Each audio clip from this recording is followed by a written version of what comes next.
Theme parks are built for thrills and memories, but not all survive the test of time.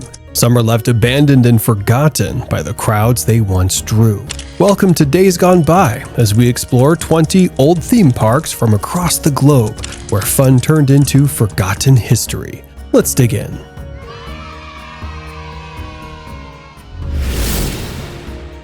Lake Shawnee Amusement Park is no ordinary forgotten site. Located in Mercer County, this park sits on land that has seen tragedy long before it became an amusement park. In the 18th century, the Clay family settled on this ground. By the 1920s, an amusement park was built, offering swings, slides, and a swimming hole. However, accidents, including the death of a little girl on the swings and a boy drowning, cast a shadow over the park. After 6 visitor deaths, it shut down in 1966. Later, construction unearthed Native American bones and artifacts, deepening the mysteries surrounding the park. Today, the rusted rides and overgrown paths attract paranormal enthusiasts. Named one of the most terrifying places in America, Lake Shawnee offers ghost tours and October's Dark Carnival, where visitors hear strange sounds, see unexplained movements, and learn its haunting stories.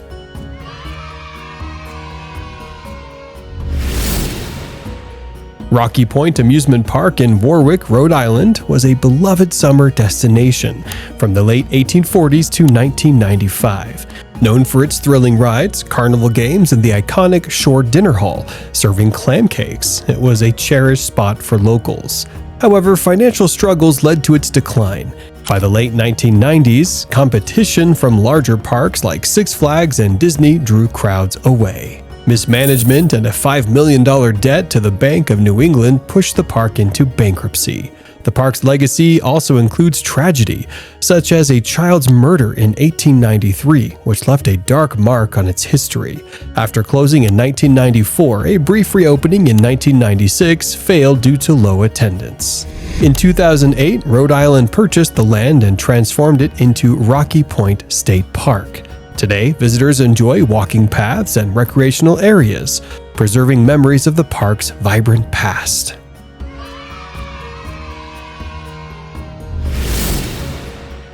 Magic Harbor, originally Pirate Island, was a small amusement park in Myrtle Beach, South Carolina. It opened in 1964 and rebranded with a British theme in the 1970s. The park offered rides, live shows, and alligator feedings. It closed in the mid-1990s due to financial struggles, worsened by tragic events. A double homicide and a fatal roller coaster accident tarnished its reputation, leading to declining attendance and negative publicity. The park couldn't recover and ultimately shut down.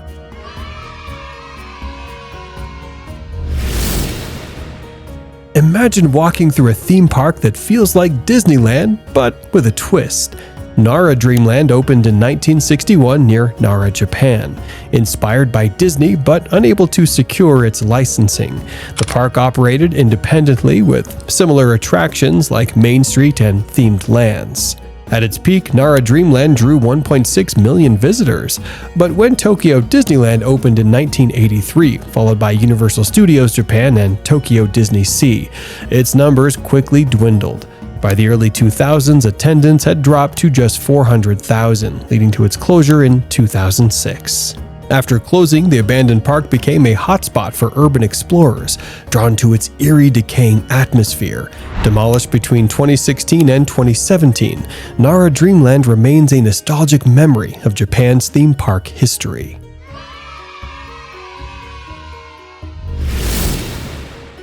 Ever wondered what happened to Cypress Gardens, the iconic Florida park that once dazzled visitors with its stunning gardens and thrilling water skiing shows? Located in Winter Haven, it was a beloved destination from 1936 until its closure in 2009. Known for its beautiful landscapes and Southern Belle performances, Cypress Gardens attracted crowds for decades. But its competition grew, especially with the opening of Walt Disney World in 1971. The park struggled. The 2001 economic downturn hit hard, and despite rebranding in 2004 as Cypress Gardens Adventure Park, attendance continued to drop. In 2011, the site was transformed into Legoland Florida, keeping some of the original gardens while introducing new family-friendly Lego-themed attractions.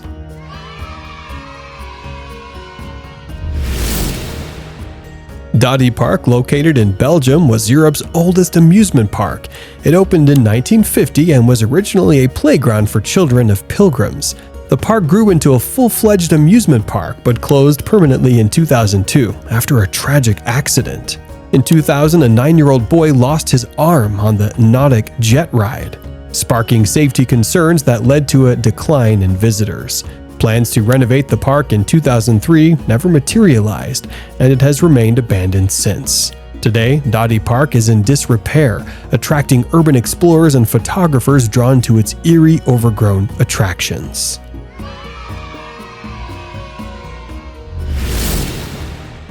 Spreepark, originally called Culture Park Planterwald, opened in East Germany in 1969 as the country's only permanent amusement park. It was popular, especially with the iconic 40-meter Ferris wheel offering city views. However, after the fall of East Germany in 1990, the park struggled financially. In 1991, it was bought by Norbert Witt and renamed Spreepark. Despite new attractions, rising costs and poor transport access caused visitor numbers to drop. By 2001, attendance fell below 400,000. In 2002, Witt was caught smuggling cocaine to cover the park's debts, leading to the park's closure. Nature took over, and the area fell into disrepair. After a 2014 fire and several years of planning, Spreepark was taken over by Grün Berlin GmbH in 2016, with plans to transform it into a cultural space. Work continues to repurpose the park for the people of Berlin.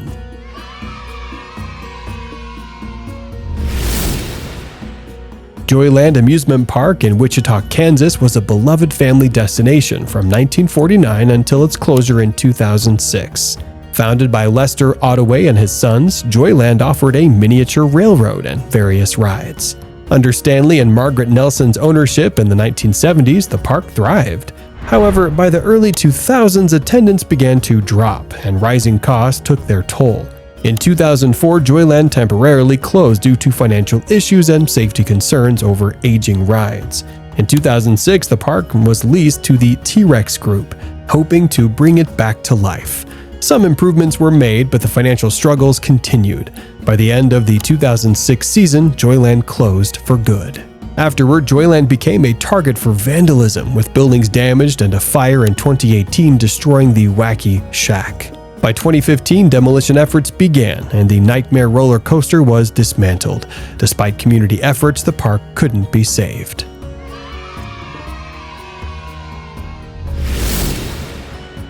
Pleasure Island, once called the Disneyland of the East, opened in 1959 in Wakefield, Massachusetts. Designed by Disneyland's creator, Cornelius Vanderbilt Wood, the park featured attractions like the Pirate Ride, Moby Dick Ride, Indian Village, and a petting zoo. Popular acts like Rick Nelson and the Three Stooges performed at the Show Bowl, drawing 3 to 4 million visitors over its decade-long run. However, the park struggled with declining attendance, particularly during colder summers, and faced tough competition from larger parks with bigger rides. Changes in ownership led to inconsistent management, and financial issues mounted. Operating costs rose while revenue fell, and the land's value surpassed the park's. In 1969, Pleasure Island closed its doors for good, ending an era for families who cherish their memories of the park.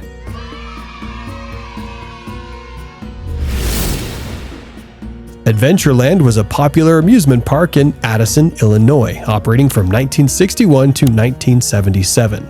Originally starting as Paul's Grove in the 1950s, it became Storybook Park, a family-friendly attraction with kiddie rides. In 1961, the park was sold and renamed Adventureland, expanding to include rides for older kids, teens, and adults. By 1967, Adventureland became the largest amusement park in Illinois, boasting over 50 rides, including roller coasters, a mechanical funhouse, live animals, and themed areas with statues of cowboys and pirates. It even hosted concerts with local rock bands. However, the park faced competition from larger parks like Marriott's Great America, changes in management, rising costs, and social issues. These factors led to declining attendance, and Adventureland closed in 1977. Today, Adventureland is remembered fondly by many, with remnants like the old woman who lived in a shoe, the structure still standing at Green Valley Golf Range in Hanover Park.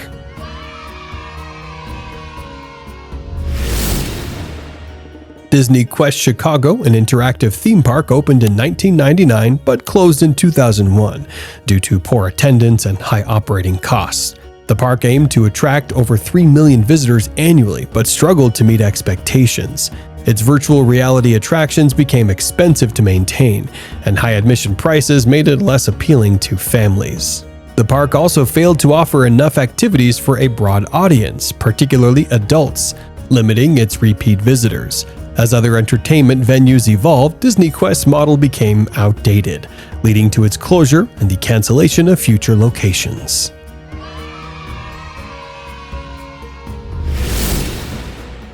Kiddyland Amusement Park in Melrose Park, Illinois operated from 1929 until 2009.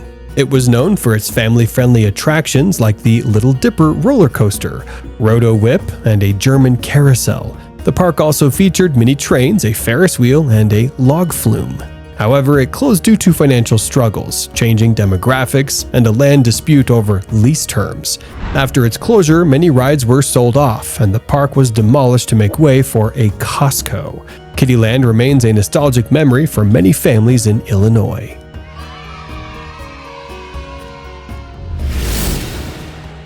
Paragon Park in Hull, Massachusetts operated from 1905 to 1985. It's known for attractions like the Giant Coaster and a 1928 carousel. It closed due to financial struggles, declining attendance, and rising competition from larger parks. Management issues also arose after key family members passed away, and the next generation showed little interest in continuing the business. After closing, the park was demolished and replaced with condominiums, though the historic Paragon Carousel still operates today as a landmark.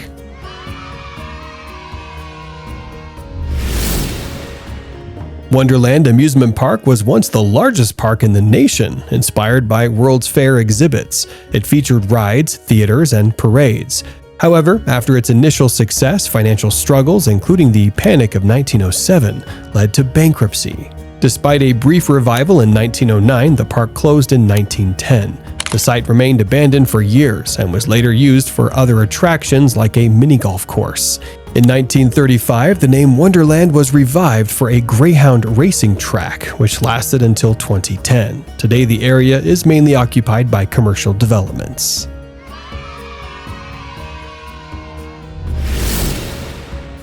Crescent Park in East Providence, Rhode Island opened in 1886 and became a popular amusement spot.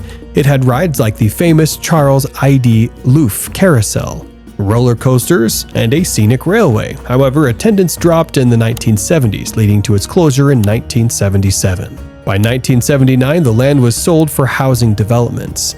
Despite this, the iconic carousel was preserved and designated a National Historic Landmark.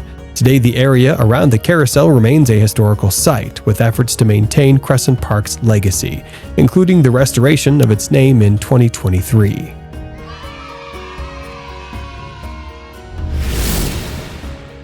Ratonga Junction was once the largest theme park in the Western Cape, starting its operations on December 16, 1998. It offered a unique experience with its lush surroundings and diverse attractions. The theme park became popular with its thrilling rides like the Cobra roller coaster and attracted large crowds. However, the park was too large for the South African market, leading to financial struggles. Seasonal demand meant fewer visitors during off-peak times.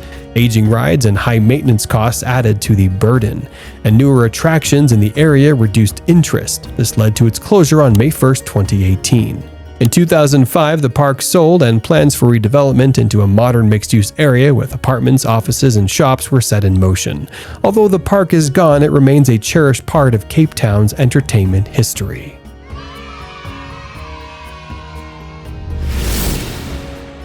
Norumbega Park, located along the Charles River in Auburndale, Massachusetts, was a popular amusement park from 1897 until 1963.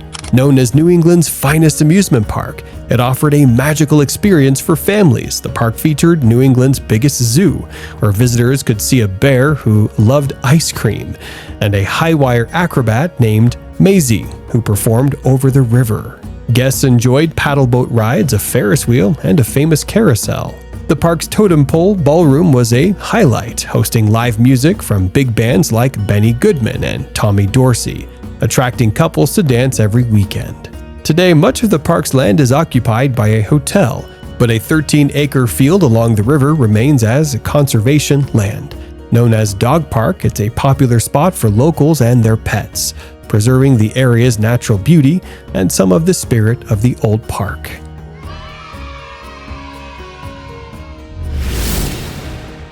Luna Park, built on a 10-acre site previously known as Oswald Grove, quickly became a beloved local attraction.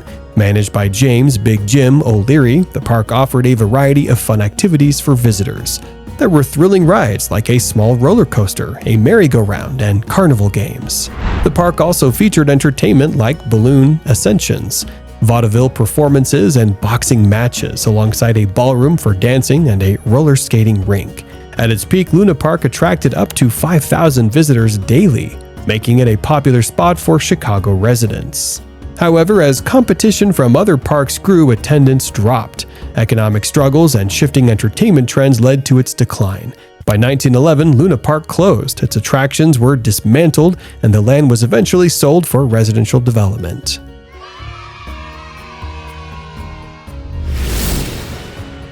White City Amusement Park opened on May 26, 1905 in Chicago to compete with Coney Island's Dreamland.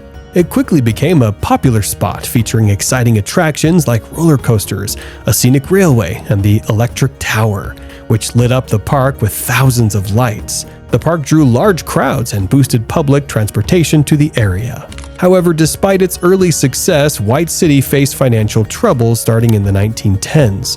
The Great Depression only made things worse, and by 1934, most of the park's attractions had closed. Although a few parts stayed open into the 1950s, the rise of new attractions and changing entertainment tastes led to its closure in 1958. Once a vibrant part of Chicago's entertainment scene, White City is now largely forgotten, but it played an important role in the history of American amusement parks.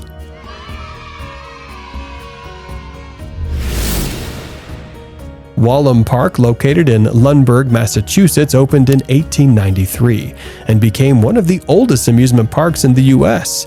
It featured a historic merry-go-round with handcrafted wooden horses, a wooden roller coaster called the Comet, and other attractions like a haunted house, water slides, and an arcade.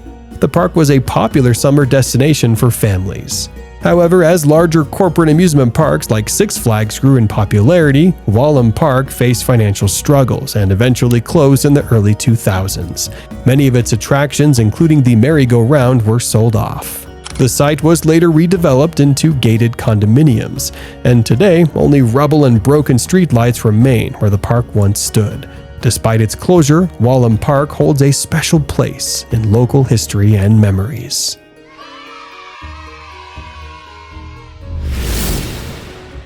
Gulliver's Kingdom, an ambitious theme park located at the base of Mount Fuji in Japan, opened in 1997.